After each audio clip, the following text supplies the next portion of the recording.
बिस्मिल्लाहिर्रहमानिर्रहीम। अस्सलाम वालेकुम दोस्तों, उम्मीद करता हूँ आप बिल्कुल ठीक ठाक होंगे। आज है 22 अगस्त सन 2024 और दिन है जुमेरात का। दोस्तों इस वक्त जो सोशल मीडिया के ऊपर जितने भी सोशल मीडिया हैं उन सब के ऊपर एक ही न्यूज़ गर्दिश कर रही है और वो है जी क्रिस्टियानो रोनाल्डो के हवाले से, जो एक फ़ुटबॉलर हैं, पुर्तगाल के फ़ुटबॉलर हैं और ये इंतहाई गरीब घराने में जो वो पैदा हुए थे, लेकिन अल्लाह ताला ने उसको इज़्ज़त दी और इस वक्त वो दुनिया के माने जाने वाले जो हैं वो फुटबॉलर हैं। और अभी हाल ही में कुछ अर्सा पहले क्रिस्टियानो रोनाल्डो ने जो सबसे महंगा, सबसे ज़्यादा कीमत वाला जो मुआहदा किया था वो किया था जी सऊदी अरेबिया के एक फ़ुटबॉल क्लब के साथ, अल नसर के साथ।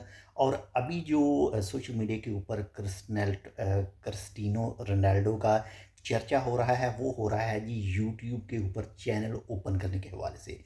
सिर्फ 24 घंटों के अंदर अंदर ही 22 मिलियन जो फॉलोवर हैं, 22 मिलियन जो सब्सक्राइबर हैं वो क्रिस्टियानो रोनाल्डो ने जो है वो गेन कर लिए हैं। और अब तक का यूट्यूब के ऊपर सबसे ये हाईएस्ट रिकॉर्ड है।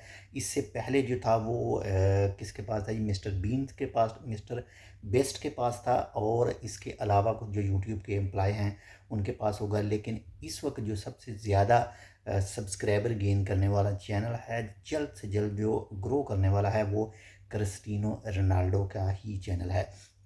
बाकी इससे पहले आपने कुछ अर्सा पहले जो है वो कुछ सोशल मीडिया के ऊपर मुख्तलिफ रील्स वगैरह देखी होंगी जिसमें बताया जा रहा था कि अगर क्रिस्टियानो रोनाल्डो अपना यूट्यूब चैनल खोलेगा तो यूट्यूब क्रैश हो जाएगी। और बहुत सारे जो दोस्त हैं वो उसके ऊपर कमेंट भी करते थे कि ऐसा क्या है क्रिस्टियानो रोनाल्डो के अंदर के यूट्यूब क्रैश हो जाएगी। और उसका नतीजा जो है वो सामने आ रहा है, जो 24 घंटों के अंदर 22 मिलियन सब्सक्राइबर जो है वो हासिल किए हैं, यानी 2 करोड़ और 20 लाख के करीब, यानी 2 करोड़ से ऊपर जो है वो 24 घंटों के अंदर अंदर जो है वो सब्सक्राइबर गेन कर चुका है। अगर आपने चेक नहीं किया तो अभी चेक कर लीजिएगा। मिलते हैं आपसे दूसरी अपडेट के साथ, तब तक के लिए अल्लाह हाफ़िज़।